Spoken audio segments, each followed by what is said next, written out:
നമസ്കാരം, മാമൻസ് കിച്ചണിലേക്ക് വീണ്ടും സ്വാഗതം. ഇന്ന് നമ്മൾ നോക്കുന്നത് ഒരു പെപ്പർകോൺ സോസ് എങ്ങനെ ഉണ്ടാക്കാം എന്നുള്ളതാണ്. സാധാരണ നമ്മൾ ബീഫ് സ്റ്റേക്ക്, ചിക്കൻ സ്റ്റേക്ക്, ട്യൂണ സ്റ്റേക്ക് ഇതെല്ലാം ഓർഡർ ചെയ്യുമ്പോഴത്തേക്ക് അതിൻ്റെ അക്കമ്പനിമെൻ്റായിട്ട് നമുക്ക് എപ്പോഴും ഒരു സോസ് വേണം. ഒരു സോസ് ഇല്ലാതെ ഒരിക്കലും ഒരു സ്റ്റേക്ക് കംപ്ലീറ്റ് അല്ല. അപ്പം ആ ഒരു സോസ് ഏറ്റവും പോപ്പുലർ ആയിട്ടുള്ള ഒരു സോസാണ് പെപ്പർകോൺ സോസ്. അപ്പോൾ അതെങ്ങനെയാണ് ഉണ്ടാക്കുന്നതെന്ന് നമുക്ക് ഒന്ന് നോക്കാം.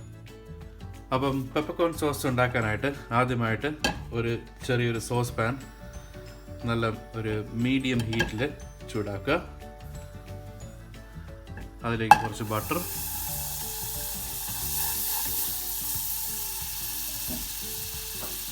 കുറച്ച് ചോപ്ഡ് ആണിയൻ, നമ്മുടെ സവാള അല്ലെങ്കിൽ ഏതെങ്കിലും വെളുത്ത ഉള്ളി ഇട്ട് നന്നായി വഴറ്റുക.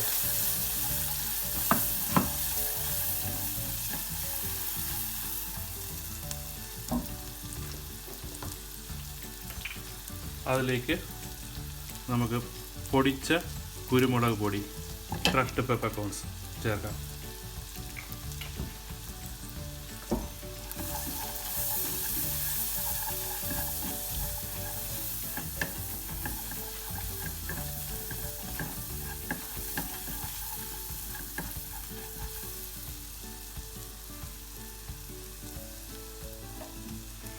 ഇപ്പോൾ ആ ബട്ടറിൻ്റെയും കുരുമുളകിൻ്റെയും ഉള്ളിയുടെ കാരമലൈസ്ഡ് അണിയൻ്റെ എല്ലാത്തിൻ്റെയും കൂടെ ഒരു നല്ല മണം വരുന്നുണ്ട്.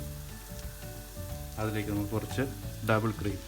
ഇതൊരു ക്രീം സോസാണ്, അപ്പോൾ എന്തായാലും നമുക്ക് ക്രീം ആവശ്യമുണ്ട്, ഡബിൾ ക്രീം ആവശ്യമുണ്ട്. അപ്പം ഞാൻ കുറച്ച് ഫ്രഷ് ഡബിൾ ക്രീം ചേർത്തിട്ടുണ്ട്.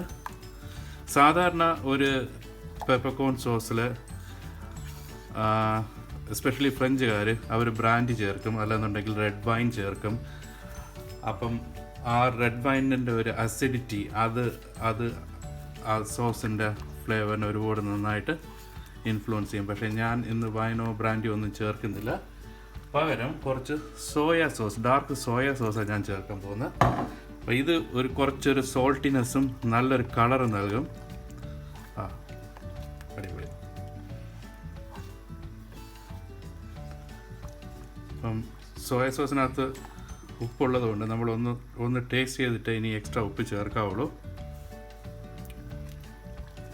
ആവശ്യത്തിന് ഉപ്പ് ഇപ്പം തന്നെ ഉണ്ട്. വേണമെങ്കിൽ ഒരു പൊടിക്കൂടെ ഉപ്പ് ചേർത്ത് കൊടുക്കാം.